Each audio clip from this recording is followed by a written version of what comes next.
코로나 팬데믹 상황이 끝이 안 보입니다. 미국도 조금 잠잠해지는가 했더니 어제는 미 전체가 5만 한 7천 명이 넘었었습니다. 그러니까 코로나가 심할 때 수준으로 다시 육박이 되고 있는 겁니다. 델타 변이 바이러스 때문에 물론 백신을 맞지 않는 사람들이 많이 이렇게 어려움을 당하고 있는데 지금은 파이자도 델타 변이 바이러스에 그렇게 예방 효과가 좋은 것은 아니라는 또 발표가 나오고 있습니다. 백신을 맞은 사람들은 코로나 바이러스로 이렇게 어려움을 당해도 중증으로 가거나 또 심각한 상황이 되지는 않는다고 하지만 이제는 어쩔 수 없습니다, 여러분. 실내 공기가 밀폐된 곳은 반드시 마스크를 써야 됩니다. 우리 교회도 마스크는 반드시 써야 됩니다.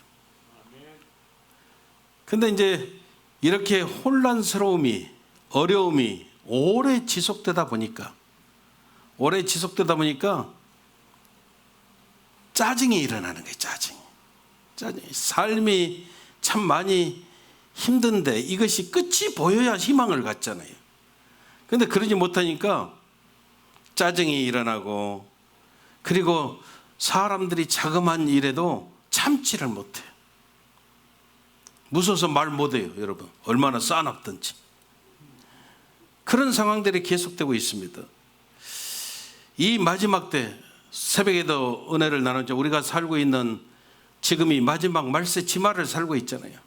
이 마지막 때, 혼란스러운 이때 우리는 하나님 은혜 없이 살아갈 수가 없습니다. 특히 선한 영, 악한 영 분별할 수 있는 하나님의 은혜가 있어야만 우리가 미혹과 유혹 가운데 우리를 지키고 살게 되어짐을 우리는 잊어버리면 안 된다는 겁니다. 그러면 영 분별의 방법이 무엇이냐? 세 가지입니다. 세 가지.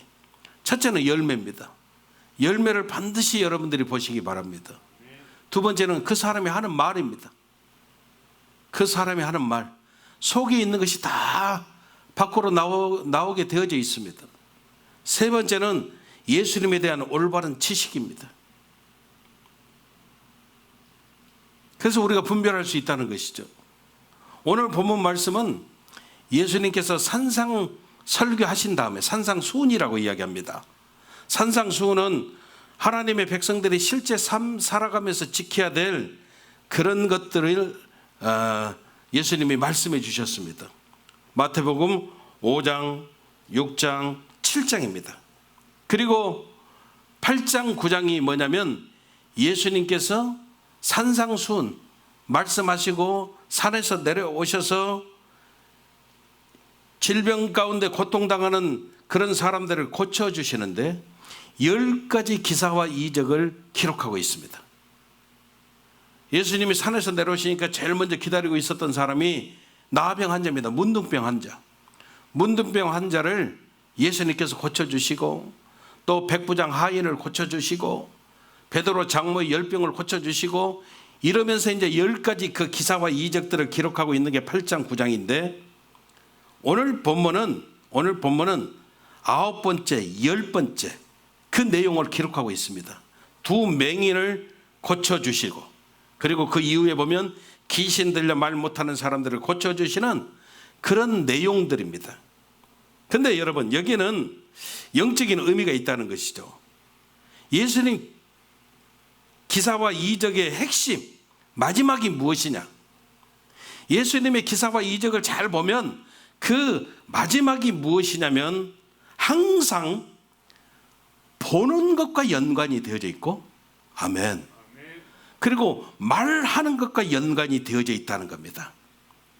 잘 보는 것, 보는 것의 회복 아멘.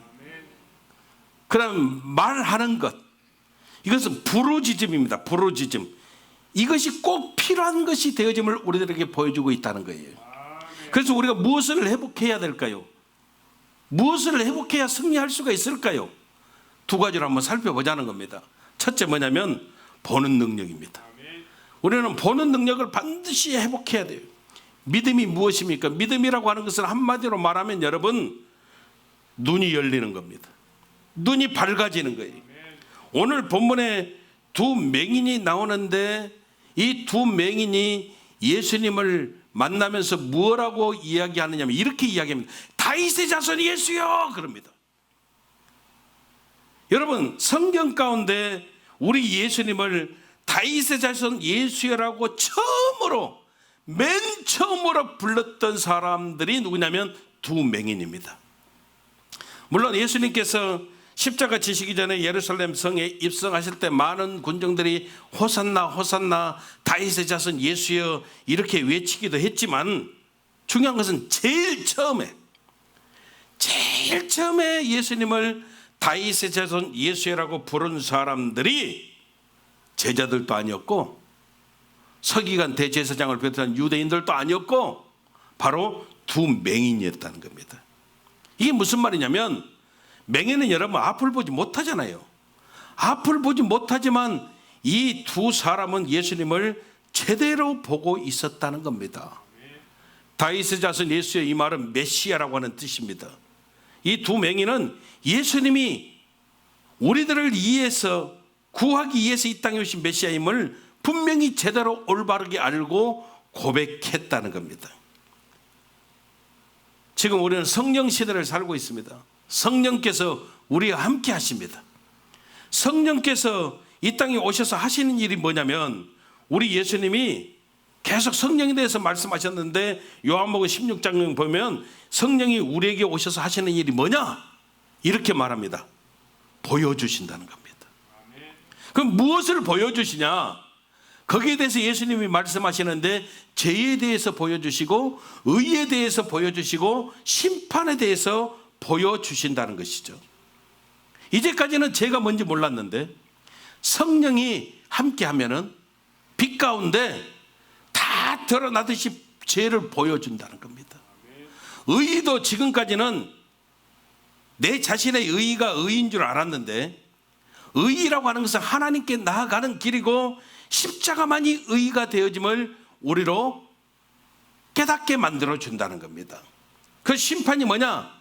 우리는 늘 사람들의 눈, 세상은 어떤 눈, 이것만 의식하고 살았는데 최종적인 심판은 하나님이 하신다는 것을 우리가 알게 되어진다는 것입니다. 그래서 성령 충만해 보십시오. 그러면 사람들이 죄에 대해서 민감해지고 다 십자가를 붙들게 되어지고 사람은 의식하는 것이 아니라 늘 내가 하나님 앞에 서 있는 것처럼 코람대오의 마음으로 살게 되어지는 역사가 나타나게 되어진다는 거예요. 여러분, 성령이 역사하면 나타나는 현상이 뭡니까? 죄에 대해서, 의의 심판에 대해서 우리가 항상 고백하게 되어진다는 거예요. 다윗의 능력이 다른 건 아닙니다, 여러분. 다윗의 능력은 자기가 죄를 범한 이후에 하나님 앞에 회개하고 그리고 보게 되어졌다는 겁니다. 보는 능력이 회복되어졌다는 겁니다. 밧세바가 간음했습니다. 분명 죄악이죠. 우리들은 다 이 밧세바의 간음에만 초점을 맞추고 이야기하거든요. 어마어마한 죄 맞습니다. 맞습니다. 그런데 중요한 것은 뭐냐면 다윗이 나단 선지자의 꾸짖음을 듣고 하나님 앞에 회개했는데 중요한 게 뭐라고요? 보는 능력을 회복했다는 겁니다. 나단 선지자가 이야기합니다. 뭐라고 이야기합니까? 왕이시여, 어떤 성에 부자와 가난한 사람이 살고 있었습니다. 부자에게는 양과 소가 엄청나게 많았습니다. 근데 가난한 사람에게는 어린 암양 새끼 한 마리 딱 있었습니다. 이 가난한 사람이 어린 암양 새끼를 자기 친자식 대하듯이 그렇게 잘 키우면서 살았습니다. 근데 어느 날 부자의 집에 손님이 찾아왔는데 자기 양소 아까우니까 가난한 사람이 어린 암양 빼앗아서 대접해 버렸습니다. 이 사람 어떻게 해야 되겠습니까? 다윗이 이야기합니다. 반드시 쳐 죽여야 된다. 그런데 나단 선지자가 이야기합니다. 바로 당신이 그 사람입니다. 다윗이요, 나단 선지자의 경고를 듣고요, 그 자리에서 무릎을 꿇습니다. 그리고 회개합니다. 그 회개 내용이 시편 51편인데 무엇라고 고백하냐면, 하나님이여, 주의 인자를 쫓아 나를 긍휼히 여겨주십시오. 주의 많은 자비를 쫓아 내 죄가를 도말해 주십시오. 나의 죄악을 말갛게 씻어주시고 나의 죄를 깨끗이 제하여 주십시오. 나는 내 죄를 아오니 내 죄가 항상 내 앞에 있나이다. 이렇게 고백하는 것으로 끝난 것이 아니라 하나님이 보는 능력을 회복시켜 주시니까 이렇게 이야기합니다. 내가 죄악 중에 출생하였으며 모친이 죄 중에 나를 잉태하였나이다. 이렇게까지 고백합니다. 이게 무슨 말이냐면, 지금 밧세바와 간음했던 그 한 사건만 보이는 것이 아니라 보는 능력이 회복되니까 더 깊이 어디까지 나는 죄인입니다. 나는 죽음 마땅합니다. 엄마 태중에서부터 나는 죄인이었습니다. 이렇게까지 고백하고 있다는 겁니다. 여러분, 저와 여러분들이 신앙생활하면서 믿음 생활하면서 보는 능력을 회복하는 것처럼 중요한 것이 없습니다. 성령께서 역사하시면 저와 여러분들이 잘 보게 되어진다는 겁니다. 사도 바울을 볼까요? 자기 의의를 자랑하던 사람입니다. 근데 나중에 어떻게 고백합니까? 보는 능력을 회복하게 되니까 이렇게 고백합니다. 나는 예수님과 십자가만 자랑하겠습니다. 내가 예수님과 그가 십자가에 못 박힌 것 외에는 알지 않기로 내가 작정합니다. 우리도 하나님의 은혜가 임하게 되고 하나님의 능력이 나타나게 되어지면 두 가지 현상이 반드시 찾아옵니다. 첫째, 부러운 것이 없어집니다. 믿으시면 아멘. 우리가 성령 충만해봐요. 부러운 것이 없어지고, 두 번째, 두려운 것이 없어집니다. 정말 성령 충만하면, 하나님 은혜 중심 가운데 들어가면 사실요, 부러운 게 없습니다. 주님의 성령이 강력하게 임재해 보십시오. 주님과 함께 하기 때문에요, 두렵지 않습니다. 이것이 하나님 앞에 서 있는 인생의 모습이 되어짐을 우리는 잊어버리면 안 됩니다. 우리가 어떤 일을 할 때 그런 분이 있잖아요.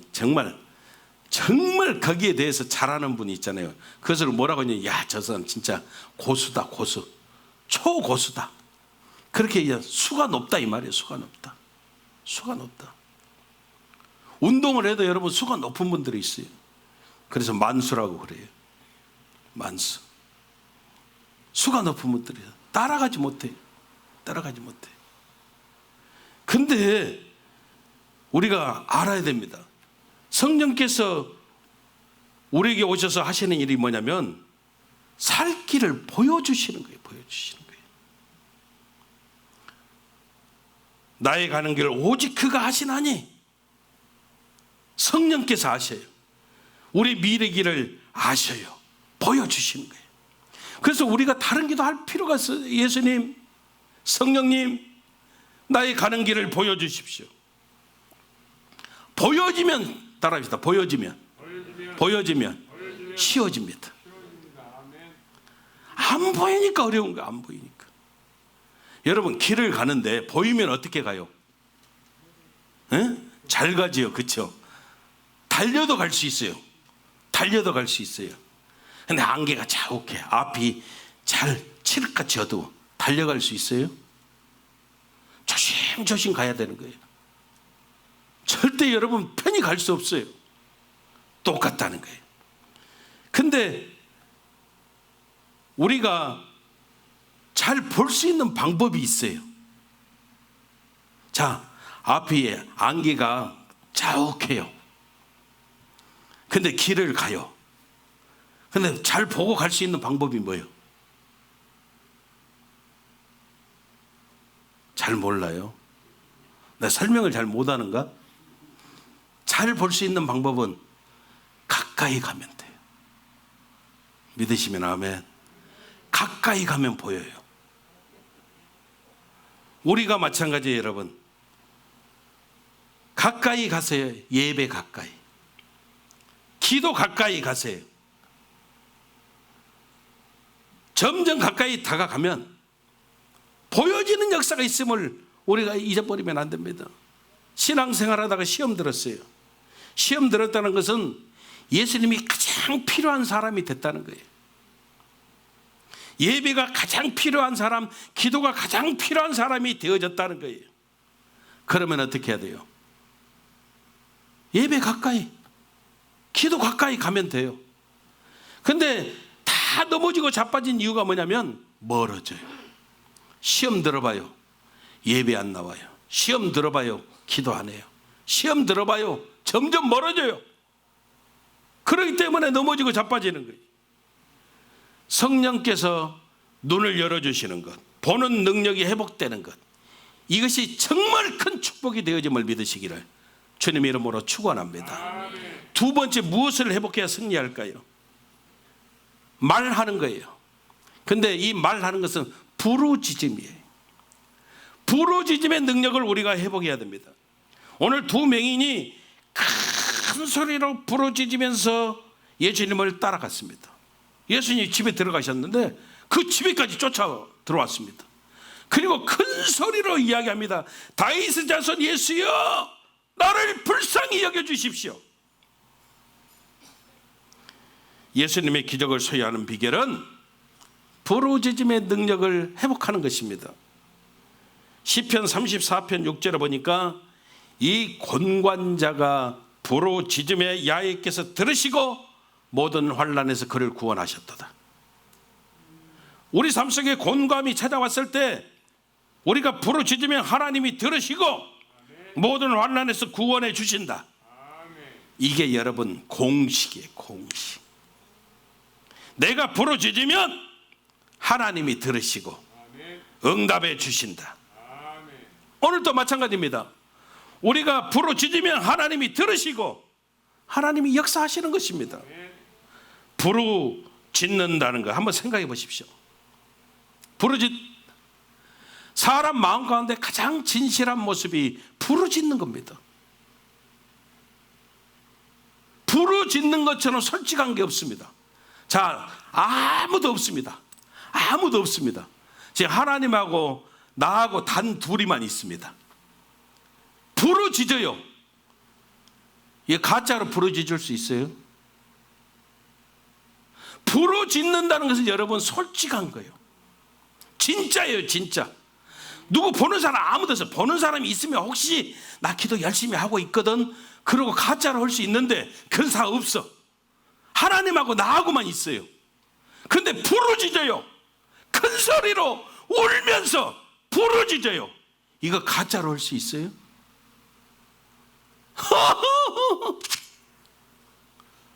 가짜로 할 수 있어요?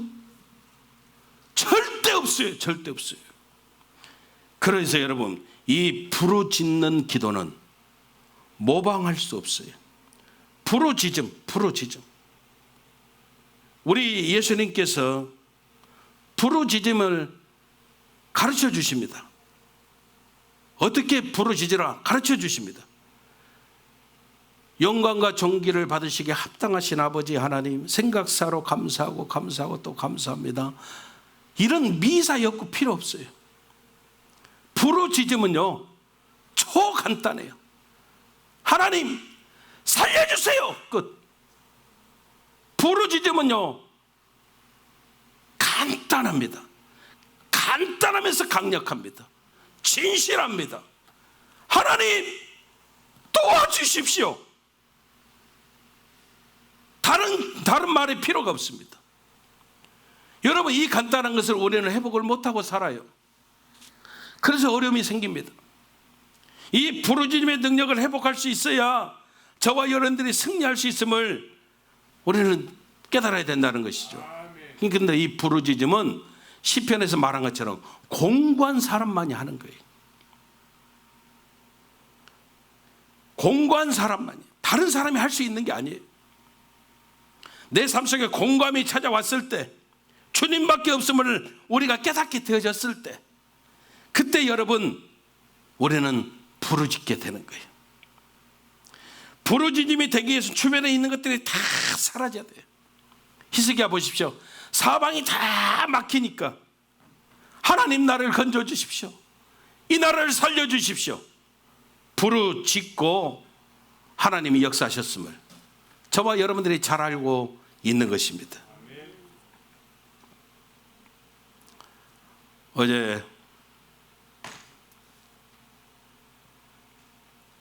그제 밤 10시에 우리 성도님이 전화가 오셨어요. 목사님, 우리 딸아이 시아버지가 지금 병원에 계시는데 마지막 영접 기도를 좀 받았으면 좋겠습니다. 오늘 내일 하시니까 병원에서 다 포기하고 영접 기도를 전화로라도 받았으면 좋겠습니다. 그래서 전화를 했습니다. 의식이 있습니까? 그랬더니 의식이 없다는 거예요. 조금 안타깝더라고요. 의식이 있으면 좋았을 텐데. 그래도 전화를 했어요.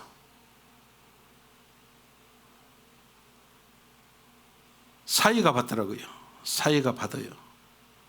근데 감사한 것이 잠깐 의식이 돌아오셨어요. 의식이 돌아오셨어. 그래서 기도를 간절히 해드리고 귀에 대고 전화 수화기 귀에 대라 하고 간절히 기도해드리고 영접 기도해드렸어요. 제가 이 이야기하는 것은요, 다른 것 아닙니다, 여러분. 우리 인생의 삶이 절대 장담하고 살 수 없어요. 저보다도 젊으신 분이에요. 그분이 장담하고 살 수 없어요. 항상 저와 여러분들이 깨달아야 돼요. 인생의 삶 가운데 하나님께 맡기고 사는 인생처럼 축복이 없어요. 저는 다시 한번 생각해 봤어요. 그래도 이분은 좌우지간 사돈 잘 두셔가지고 어찌됐든 그 영혼을 하나님이 책임져 주셨음을 확신합니다. 그날 못 넘길 수도 있다 했는데 아직까지 연락이 없으신 거 보니 지금도 좌우지간 잘 견디시는 것 같아요. 예수님의 기적을 원하신다면 올해는 보는 능력이 회복돼야 되고 부르짖음의 능력이 회복돼야 돼요. 잊지 마십시오. 우리가 보는 능력이 회복되고 부르짖음의 능력이 회복될 때 반드시 방해 세력이 생겨나요. 오늘 본문도 보십시오. 다윗의 자손이시여 나를 불쌍히 여겨주십시오. 두 맹인이 그렇게 가면 사람들이 길도 좀 열어주고 그래 당신들부터 얼른 예수님 만나 이래야 되잖아요. 근데 거기 모든 사람들이 다 방해했어요. 기득권을 가진 세력들입니다. 조용히 하라는 겁니다. 시끄럽다는 겁니다.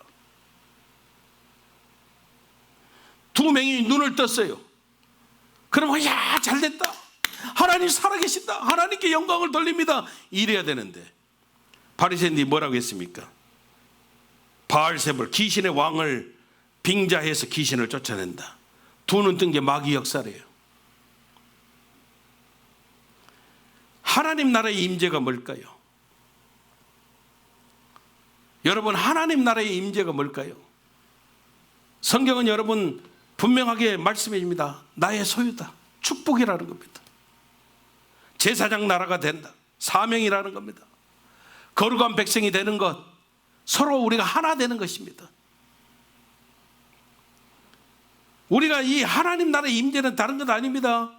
저와 여러분들이 하나님 믿고 복을 받고요, 사명을 감당하고요, 늘 우리를 통해서 많은 영혼들이 살게 되어지며 우리가 연합하고 하나 되어지는 역사, 이것이 하나님 나라의 임재가 되어지는 거예요.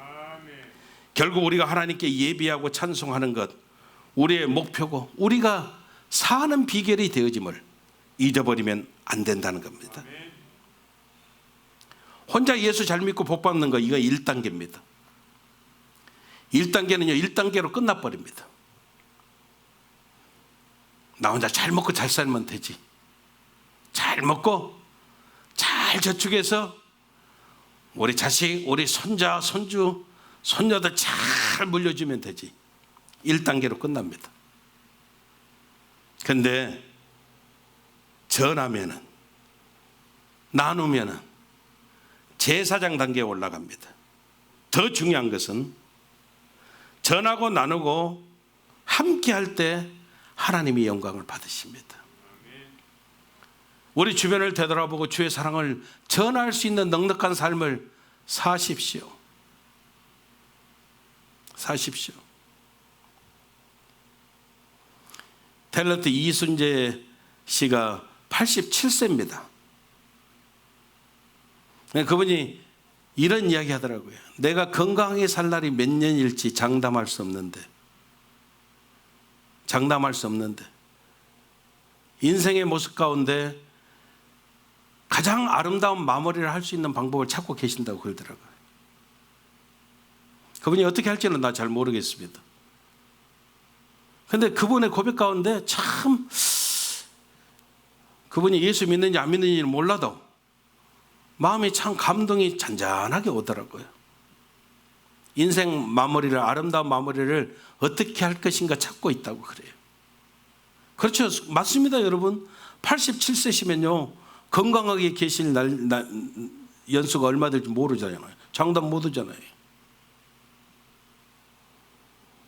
성령께서 눈을 열어주시면 보는 능력의 회복과 부르짖음의 능력을 통해서 우리 안에 예수님 기사와 기적의 귀한 핵심의 은혜와 축복들이 넘쳐나는 것입니다.